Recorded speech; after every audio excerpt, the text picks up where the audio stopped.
আমাদের সমাজে এক শ্রেণীর মানুষ রয়েছে, ওরা মাযহাবের ইমাম মানতে গিয়ে স্বয়ং রাসূলুল্লাহ সাল্লাল্লাহু আলাইহি সাল্লামকে অমান্য করে। রাসূলুল্লাহ সাল্লাল্লাহু আলাইহি সাল্লাম বলেছেন, নামাজে যে সূরা ফাতিহা পড়ল না তার নামাজ হলো না। অর্থাৎ সূরা ফাতিহা ছাড়া নামাজ হয় না।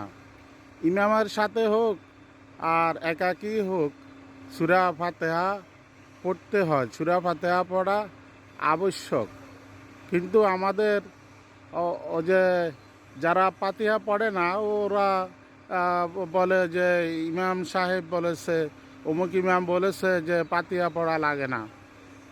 অন্য একটা হাদিসে রাসূলুল্লাহ সাল্লাল্লাহু আলাইহি ওয়াসাল্লাম বলেছেন যে তোমরা জামাতে ইমামের সাথে সূরা ফাতিহা পড়বে, কারণ সূরা ফাতিহা ছাড়া নামাজ হয় না। আমাদের এই লোকগুলোকে আল্লাহ এই বিষয়টা বুঝার তৌফিক দান করুন যে তারা রাসূলুল্লাহর সুন্নাহ মানবে নাকি ইমাম মানবে। এই বিষয়টা ভালোভাবে বোঝা প্রয়োজন আছে।